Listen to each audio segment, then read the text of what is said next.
महाराष्ट्र की राजनीति में सबसे बड़ा भूचाल। हम बारामती में हैं। अजित पवार का पार्थिव कुछ देर पहले यहाँ पर रखा गया था। उनके अंतिम दर्शन लेने के लिए बारामती के सारे वासी और पूरे महाराष्ट्र से लोग यहाँ पर आए थे। सारे लोग स्तब्ध हैं, सुन्न हैं। अजित पवार जैसा एक बड़ा शख्स, एक बड़ा नेता आज हमारे बीच में नहीं है। एक विमान हादसे में उनकी मौत हुई और इस मौत के बारे में किसी ने कभी सोचा नहीं था कि अजित पवार इतने जल्दी ऐसी एग्जिट लेंगे। अजित पवार चूंकि सुबह जल्दी उठते थे, लोगों के बीच में जाते थे, लोगों के बीच में जाके काम करते थे और हमेशा कार्यमग्न रहते थे और यह उनकी शैली, इसके बारे में वो जाने जाते थे।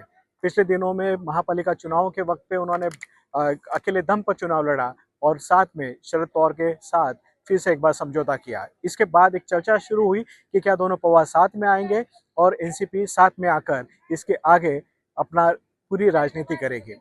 इन शक्यताओं के बीच में, इन अंदेशाओं के बीच में ही अजित पवार की ये एग्जिट महाराष्ट्र की राजनीति में अब एक कई नए सवाल खड़े करने वाली है, कई सवाल पैदा करने वाली है। एक तो महाराष्ट्र की राजनीति में एक के बाद एक कई मराठा नेताओं की एग्जिट हो चुकी है।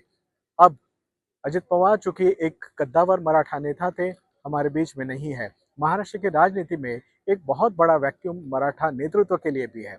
साथ ही में देवेंद्र फडणवीस की मंत्रिमंडल में जो 2 उप मुख्यमंत्री थे, उसमें से एक मुख्यमंत्री नहीं है अब अजित पवार की जगह कौन लेगा? उनके परिवार में से कोई लेगा या पार्टी में से कोई लेगा, या फिर दोनों पार्टियां एक साथ वापस आएंगी, दोनों पवार खेमे एक साथ वापस आएंगे और उसके बाद इस कुर्सी पर क्लेम करेंगे, या फिर सरकार से बाहर निकल जाएंगे। देवेंद्र फडणवीस मंत्रिमंडल को क्या नया चेहरा मिलेगा या फिर ये चेहरा बिगड़ जाएगा, ये सूरत बिगड़ जाएगी? कई राजनीतिक सवाल इसके बाद शुरू होंगे। अजित पवार की जो स्पेस है, क्या वो उप मुख्यमंत्री एकनाथ शिंदे की शिवसेना पार्टी लेगी जो महापालिका चुनाव में नंबर 2 पे थी, या फिर देवेंद्र फडणवीस की पार्टी भारतीय जनता पार्टी लेगी जो लगातार सभी चुनाव में नंबर 1 पर रही है? अजित पवार की जो स्पेस तीसरे या चौथे नंबर की पार्टी की थी, ये स्पेस किसके पास जाएगी, आज के घड़ी में सबसे बड़ा सवाल है। एक और बड़ा सवाल ये है कि क्या पवार परिवार में क्या नया नेतृत्व जन्म लेगा, क्योंकि कोई बड़ा नेतृत्व यहाँ इस परिवार में पैदा होने तक या फिर इस्टेब्लिश होने से पहले ही अजित पवार की एग्जिट हुई है। अब शरद पवार चूंकि उनकी, हम कहें कि उनकी जो एज है, अब वो इतने सक्रिय नहीं रह रहे। साथ ही में सुप्रिया सुले के नेतृत्व के बारे में भी कई सवाल है। तो क्या अजित पवार के बाद में कोई ऐसा सर्वमान्य नेता होगा जो राष्ट्रवादी कांग्रेस पार्टी की कमान संभालेगा? बारामती की गद्दी कौन संभालेगा?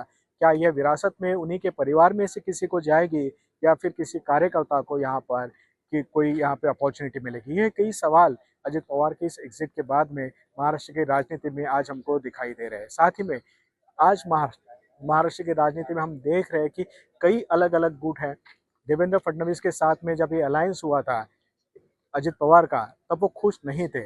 वो लगातार इस बारे में कहते थे कि दबाव के चलते उन्होंने ये फैसला लिया। ये दबाव उनको शरद पवार की तरफ से भी था और साथ ही में उन पर जो आरोप लगे थे, जो केसेस लगे थे, उनके चलते भी था।